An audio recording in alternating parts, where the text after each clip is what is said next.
Buenos días, buenas tardes, buenas noches, según donde esté cada quien en este momento. Hoy voy a hablar de Cuba. No es un tema que me resulte simpático hablar por toda la manipulación que hay informativa, pero voy a hablar de Cuba. Voy a dividir la intervención en tres aspectos. El primero es el tema de la soberanía nacional, de la relación entre estados. Es evidente que Cuba sufre un bloqueo, sufre intentos de los Estados Unidos de subvertir el régimen cubano, de tirar abajo la revolución cubana, y esto es inaceptable. O sea, la soberanía nacional está por encima de todo, de cualquier gobierno, aunque no te guste, de cualquier expresión política. La soberanía de una nación no puede ni debe ser tocada.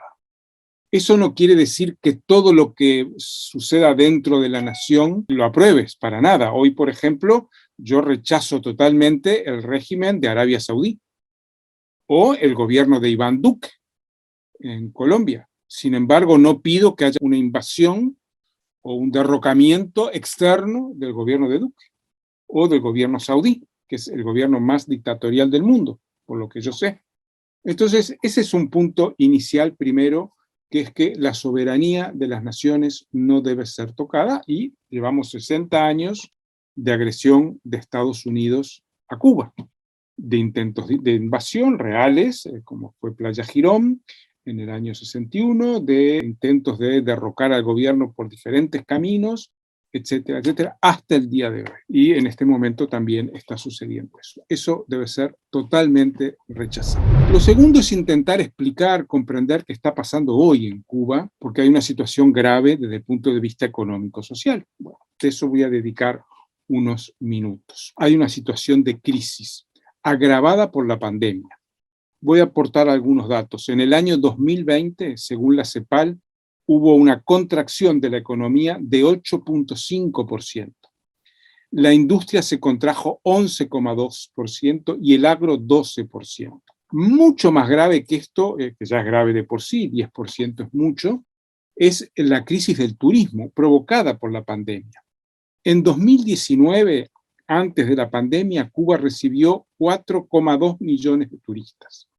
En 2020, el año pasado, ya hubo una caída muy fuerte y se llegó apenas a 1.200.000 turistas, o sea, 4 veces menos turistas. Y en los primeros 3 meses de este año llegaron solo 122.000 turistas a Cuba, o sea que va a terminar el año con menos de 500.000, o sea, un 10% más o menos de lo que había normalmente de turistas. ¿Por qué esto es grave? Porque el sector turístico aporta el 10% del PIB de Cuba y el 11% del empleo. Este es el segundo ingreso de divisas de Cuba, ¿verdad? El primero es la venta de servicios profesionales, en generalmente médicos, al exterior, ¿verdad? Esa actividad también se vio golpeada. Pero en este momento la crisis del turismo hace que haya una enorme escasez de divisas en Cuba, y Cuba depende en un 70% de los alimentos, de la importación de los alimentos. O sea, solo producen en Cuba el 30% de los alimentos que se consumen y el 70% son importados, y hay que poner divisas, dólares, para comprarlos. No entran divisas a Cuba, por esto que acabo de mencionar, ¿verdad? Crisis del turismo, crisis de las exportaciones. Entonces, esto hace que la situación sea muy grave. La mayoría, hay que decirlo, de la importación de alimentos proviene de Estados Unidos. Pero los alimentos no entran dentro del bloqueo, ¿verdad? Podrían importarse si hubiera divisas, pero hay escasez de divisas. Por otro lado, hay un aumento del 40% de los precios internacionales de los alimentos en el último año. Eso ya agrava más la situación. En enero, el gobierno cubano, presidido por Miguel Díaz-Canel, implementó un ordenamiento cambiario que eliminó las diferencias entre el mercado negro de dólares y el dólar oficial. Y esto se tradujo en problemas para los que reciben divisas y en problemas para acceder a dólares, y hay productos que solo se venden en dólares. Y además hay 2 o 3 hechos que quiero mencionar. Uno, inflación, aumento importante de precios, y al escasear los alimentos, eso se agrava. Cortes en el servicio eléctrico, apagones muy frecuentes. y un deterioro ya histórico, pero agravado, de la infraestructura, menos en el turismo, que hace especial daño en el terreno de la salud y la educación. Fíjese que en este momento estamos en una situación en la cual los hospitales, porque el COVID ha crecido bastante en Cuba y está en un nivel muy alto, en el nivel rojo de Harvard, al nivel de Colombia más o menos, en este momento, en cuanto a la incidencia cada 100.000 personas, los hospitales están desbordados, algo que en Cuba no era común porque tenía un buen servicio hospitalario. En este momento tenemos un deterioro muy fuerte del sistema sanitario. Pero voy a dar un dato más que lo acabo de constatar. Por cada dólar de remesas que se entran en Cuba, una persona de color de piel negra, por cada dólar que recibo, un blanco recibe $3. O sea que esto no es culpa del gobierno en absoluto, sino de la estructura de la migración cubana, que la mayoría de los migrantes son blancos. Entonces, la persona más afectada por la falta de dinero, por la falta de recursos, es la población negra, que se ha convertido en la más pobre de Cuba. Esto es un elemento que agrava también la situación, porque los servicios que están recibiendo, los apoyos sociales que recibe la población, se han recortado también en esta crisis. O sea, el panorama económico-social, creo que lo he dibujado bastante claro, es muy, muy negativo. Y el tercer punto es la incidencia de las protestas en este momento. Yo creo que aquí hay, por un lado, una magnificación de las protestas por parte de la prensa internacional, de los medios monopólicos internacionales, que casi no han hablado de las protestas en Colombia, que han desviado la atención del asesinato del presidente Moise en Haití, hecho por militares colombianos, en reserva y en activo, y sin embargo las manifestaciones del otro día en Cuba las magnifican. Y Estados Unidos sin duda las promueve, eso no tengo la menor duda. Pero aquí hay un problema que yo quiero mencionar.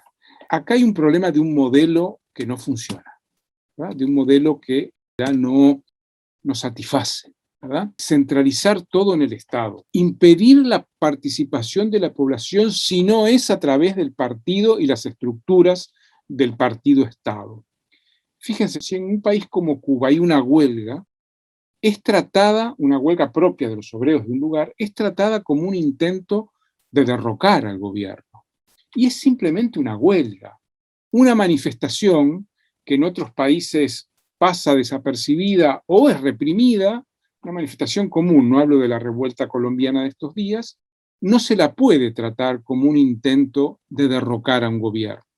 Una huelga es una huelga, una manifestación es una manifestación, no deberían ser un problema para el régimen. Pero el sistema de partido único, al no admitir disidencias, está enormemente debilitado cuando surgen protestas de este tipo. Aquí hay algo que no se puede soslayar.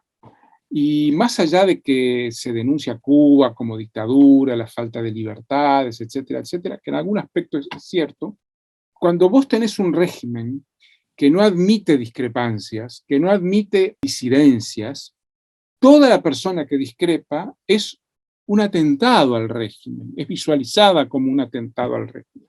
Entonces lo que no hay es canales para expresar la natural disidencia, discrepancia que hay en cualquier sociedad. Y más en este momento que tenemos colectivos feministas, colectivos LGTB, colectivos del más diverso tipo, artísticos, culturales, disidencias de color de piel. Eso tiene que poder manifestarse de una manera que no sea visualizada como un intento de derrocar. Estos días en Ecuador, el gobierno de Lasso dijo que cualquier manifestación iba a ser reprimida duramente. Pero aquellos a los que apenas con 40 días o 45 días de gobierno amenazan con paros y amenazan con el cierre indefinido de carreteras, pues les espera un tiempo indefinido en la cárcel. Y están los pequeños agricultores y medianos bloqueando carreteras y no tuvo más remedio que aceptarlo, porque las sociedades se mueven, se movilizan. Y si vos querés reprimir acá, va a saltar en otro lado. Entonces yo creo que el socialismo real tiene que pensar estas cosas. tiene que reflexionar. Las crisis son inevitables, hay momentos de auge y de caída, las movilizaciones, la protesta es inevitable en las sociedades modernas y hay que ver los modos de que puedan expresarse. Yo tengo clara visión de que en los países capitalistas también se reprime, pero hay canales para expresar y que todo no puede ser achacado al bloqueo. El bloqueo es un problema, el bloqueo debe levantarse, pero 60 años achacando el problema del bloqueo y produciendo solo el 30% de los alimentos que necesita la población es un problema. En fin, luces y sombras. Rechazamos totalmente el intento de intervenir en Cuba, de subvertir el régimen cubano, defendemos la soberanía nacional, rechazamos el bloqueo, pero también pensamos que se ha convertido en un régimen poco atractivo. Los jóvenes que estaban en los 20, 25 puntos de resistencia en Cali ya no se referencian en la Revolución cubana, sino en otras experiencias, las propias y otro tipo de experiencias, mientras las generaciones mayores sí nos referenciamos en la Revolución cubana. Ha perdido atractivo, ha perdido interés, ni que hablar Venezuela, ni que hablar Nicaragua, por ahí no van las cosas. Y creo que todo el potencial atractivo que tuvo la Revolución cubana se está perdiendo de forma muy acelerada. Muchas gracias.